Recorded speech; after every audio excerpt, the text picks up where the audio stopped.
Olá, meus amigos. Boa tarde, tudo bem? Sejam bem-vindos ao nosso canal. Estamos hoje aqui no Aterro do Flamengo, em mais um vídeo sensacional que começamos neste momento. Se você ainda não é inscrito no canal, por favor, inscreva-se no canal, deixe o seu like, os seus comentários, compartilhe os vídeos com a família e os amigos. Ative o sininho de notificações e clique na nossa playlist para ter acesso ao nosso conteúdo todas as semanas. Tá bom? Muito bem. Hoje viemos aqui no Aterro do Flamengo fazer um trabalho, tá certo? E vamos dar continuidade no assunto de bandas de rock and roll e vamos falar sobre o Van Halen. Tá certo? Antigamente falávamos Van Halen aqui no Brasil. Depois, com a chegada da internet, tudo começou a ficar, digamos assim, mais americanizado. E falamos hoje da mesma forma que se fala lá fora, principalmente nos Estados Unidos, né? Seja costa leste ou oeste, seja Nova York ou Los Angeles, né? Antigamente era Van Halen, hoje em dia todo mundo copia os americanos, a pronúncia deles e fala Van Halen, tá certo? Bom, nos vídeos anteriores estávamos falando de Kiss, e mesmo falando hoje a respeito de outra banda, no caso o Van Halen, qual ligação, o que tem a ver o Van Halen com o Kiss? Bom, alguma coisinha tem a ver. Sabe por quê, meus amigos? Porque nos primórdios do Van Halen, antes do Van Halen lançar o primeiro álbum, antes de ter contrato com a gravadora, assim como a grande maioria das bandas, eles tocavam na noite, em barzinhos, nos clubes, principalmente lá na região de Los Angeles, ali, West Hollywood, onde fica lá o Whisky a Go-Go, que existe e funciona até hoje, né? Tocavam também no Starwood, entre outras casas lá da época, né? Os irmãos Van Halen são holandeses, todo mundo sabe disso, e moravam em Pasadena, né? O pai deles também era músico, né? Ganhava a vida com a música para garantir o sustento da família. Basicamente, eles eram imigrantes de origem humilde, né? Pasadena fica a alguns quilômetros ali de Los Angeles, de Hollywood, de Beverly Hills, onde fica a meca do hard rock, do rock and roll, né?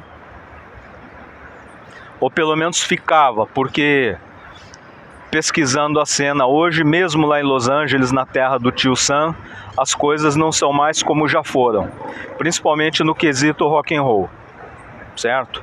Mesmo o Whisky a Go-Go ainda em funcionamento, tal, as coisas não são mais como já foram, né? Tá bom, mas o que tem a ver o Van Halen com o Kiss? Pois é, meus amigos, durante o período que o Van Halen tocava na noite, no circuito de bares, de clubes, etc., o nosso amigo Gene Simmons tentou empresariá-los e tentou um contrato para a banda, sabe? Tentou ficar ali na linha de frente com a banda, ser um dos responsáveis, talvez empresário ou algum tipo de manager, sabe? Ele se encantou com o trabalho da banda ao vivo nos clubes, assim como muitos outros músicos famosos, porque diga-se de passagem, o trabalho da banda era excepcional, certo? Mesmo antes da gravação do primeiro disco, o trabalho deles no circuito de clubes era impecável. Cada um com a sua característica, claro. A guitarra incrível do nosso amigo Ed Van Halen, falecido ano passado, ainda muito jovem, né? O seu irmão Alex na bateria, Michael Anthony no baixo e o sensacional David Lee Roth nos vocais. Certo? Apesar todos sabem que nosso amigo David Lee Roth não tem lá um grande alcance vocal, mas é impossível dizer que ele... É impossível dizer o contrário, pois ele é um grande artista de palco, sempre com muita presença de palco, com muita movimentação, com uma performance impecável no palco, mesmo com uma limitação vocal, digamos assim, sem um alcance enorme como muitos cantores, certo? Mas isso, sabe, falar também sobre isso é uma bobagem, porque o alcance vocal varia de pessoa para pessoa. O negócio de verdade é a pessoa conseguir se comunicar, passar a emoção da música no próprio tom e cantar sempre na sua onda, não querer imitar ninguém, sabe? Eu acho isso muito mais importante do que o sujeito ter uma garganta extraordinária, alcançar não sei quantas notas, quantos tons, mas não te passa a emoção da música, do que ele está cantando, não diz a que veio, sabe? Isso é... E o nosso amigo David Lee Roth sempre conseguiu se comunicar, mesmo com o seu alcance limitado, digamos assim, perto de outros cantores, certo? Mas o nosso amigo Gene Simmons, ele queria desenvolver um trabalho junto com a banda, certo? Essa que é a verdade, tá bom? Então, por isso que eu mencionei o Kiss, tal, a ligação, né? Que houve, que poderia ter, certo? O Gene sugeriu que a banda mudasse de nome, sugeriu até um nome esdrúxulo na época, tal de Daddy Long Legs. Nome estapafúrdio que não tem nada a ver, sabe? Algo assim sem o menor cabimento, né? Mas a banda continuou tocando nos clubes até conseguir um contrato com a gravadora, né? A história que todo mundo já sabe. Nossos amigos foram compondo suas músicas. Nosso amigo Ed Van Halen com aquela guitarra mágica, aquele trabalho que ele fazia no braço da guitarra, aquele taping, certo? Que aquilo era uma coisa do outro mundo, ainda mais nos anos 70, quando todo mundo era acostumado simplesmente com a palhetada, né? E os guitarristas tradicionais da época tinham muita influência do blues, do rock and roll tradicional, certo? Até o próprio Ritchie Blackmore, sabe? Do alto de todo o seu egocentrismo, sua vaidade, sua soberba, ficava boquiaberto quando via nosso amigo Ed Van Halen nos clubes de Los Angeles, sabe? E o próprio pessoal da banda percebia que o Ritchie estava na plateia, ele e muitos outros famosos da época, certo? Então o próprio Alex orientava o seu irmão Ed para que na hora do solo da música, né, ele ficasse de costas pro palco, justamente para o pessoal não ver as mãos dele no braço da guitarra, tal, e as pessoas terem dificuldade para notar o que ele fazia no braço, na escala, aquela coisa toda, certo? Porque de costas a pessoa não visualizava a mão direita dele, né? E não conseguia entender o que se passava ali, como ele tirava aquele som absurdo do instrumento, né? Certo? Pois bem, meus amigos, então com o passar do tempo, todo mundo sabe o restante da história, né? Eu também não vou me alongar entrando em muitos detalhes a respeito da banda, né? Porque a nossa ideia é justamente passar um resumo. Claro que com todo o talento dos nossos amigos, pintou a oportunidade, eles conseguiram um contrato com uma gravadora e começaram a gravar os discos. E diga-se de passagem, discos sensacionais. Certo? O primeiro Van Halen, que o nosso amigo Ed já marcou com seu solo, com a Eruption, certo? Com muitas músicas incríveis.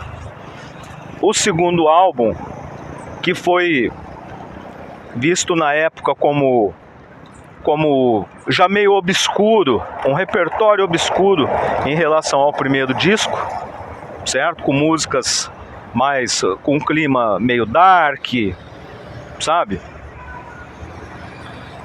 Depois tivemos o eu ia falar o Fair Warning, não, veio Women and Children First, certo? Depois o Fair Warning, depois tivemos o Diver Down, e depois o multiplatinado 1984, que tem a Jump, Panamá, I Wait, Hot for Teacher e assim por diante, os clássicos aí que todos os amigos conhecem, certo? Mas é impossível não falar sobre a qualidade da banda, das músicas, certo? Dos músicos individualmente falando, não é? O nosso amigo Ed Van Halen na guitarra, o David Lee Roth com a sua performance de palco, Michael Anthony, um dos baixistas mais subestimados de todos os tempos, também com uma performance muito firme no baixo e naquele backing vocal dele incrível, super agudo, que fazia eu vou usar essa palavra, fazia uma sincronia perfeita com o grave na voz do David Lee Roth, com um tom, digamos assim, um tom médio do Ed Van Halen no backing vocal, e completando a voz do Michael Anthony lá em cima, sabe? Ficava perfeito, né? O grave, o médio e o agudo, sabe? Então, sabe, o Van Halen se destacou por isso. Mais um dos motivos pelos quais a banda se destacou, além das composições incríveis, aquele backing sensacional, sabe? Do Michael, do Ed, certo?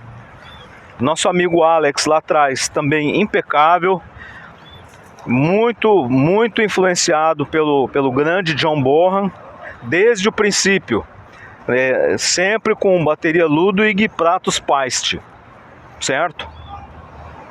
E na minha opinião, aproveitar a oportunidade, já que também sou baterista, posso dizer que de todo esse pessoal clássico do rock, quem mais se aproximou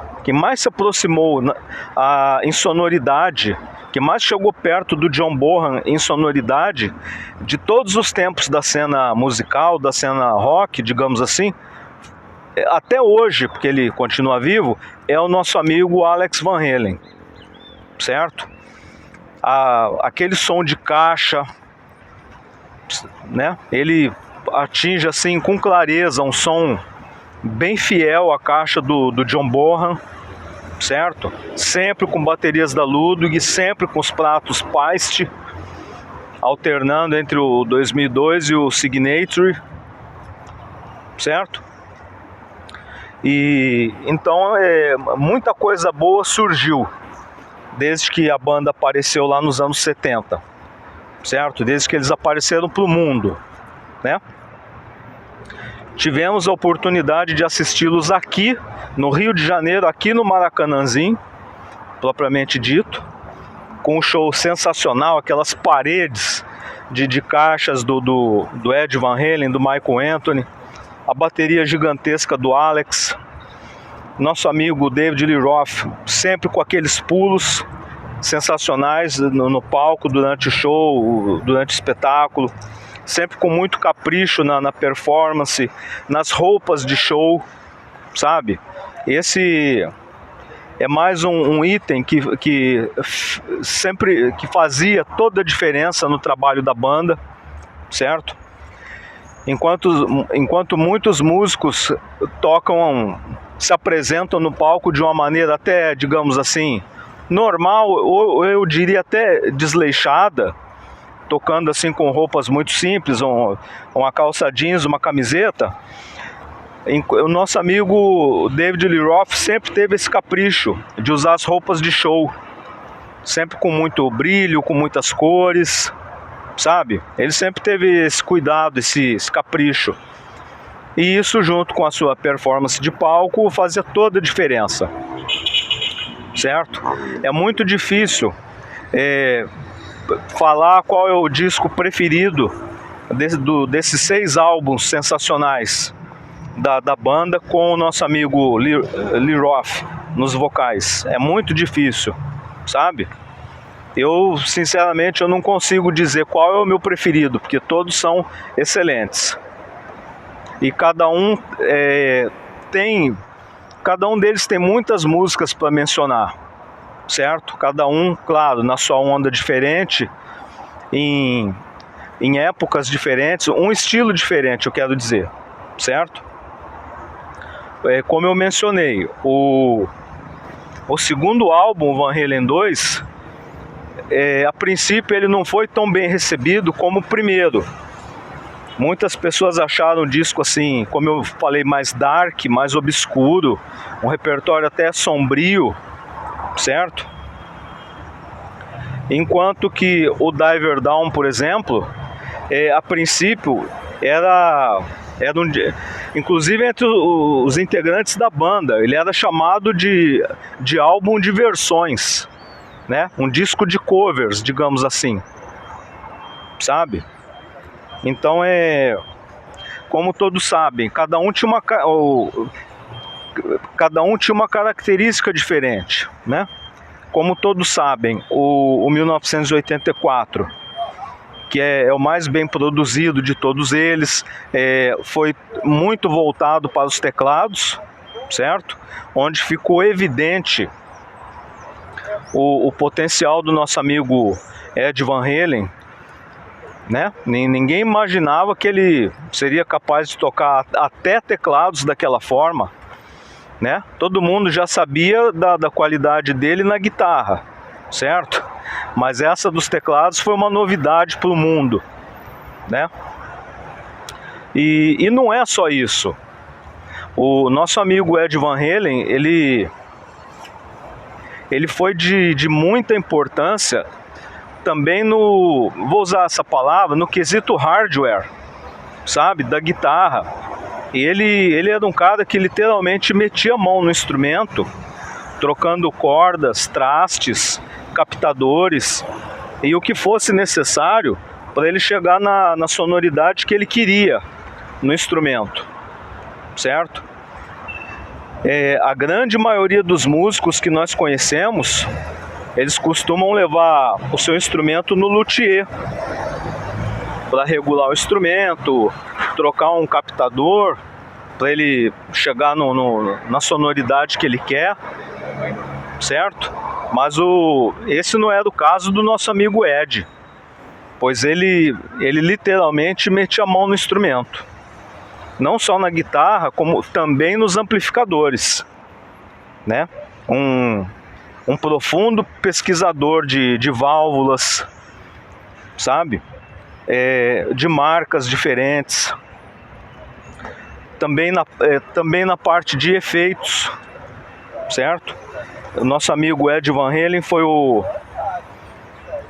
eu não vou usar essa palavra precursor, mas foi o artista que deixou mais em evidência o uso do flanger, do phaser e também da câmara de eco, sabe?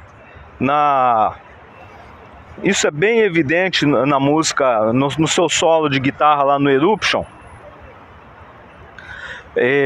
Na época ele usava uma câmara de eco da Ecoplex, certo? Ainda analógica, tudo, né? Anos 70.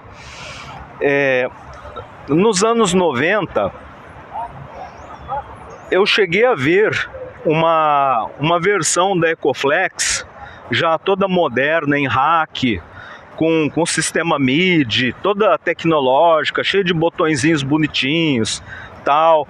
Mas não era a mesma coisa, meus amigos, sabe? Mas isso é assunto isso é uma outra história, fica para os próximos vídeos, tá bom? Até para não ficar muito longo aqui, não ficar muito cansativo para os amigos. tá bom? Eu vou ficando por aqui. Um grande abraço a todos, fiquem com Deus e até a próxima. Valeu, tchau, tchau.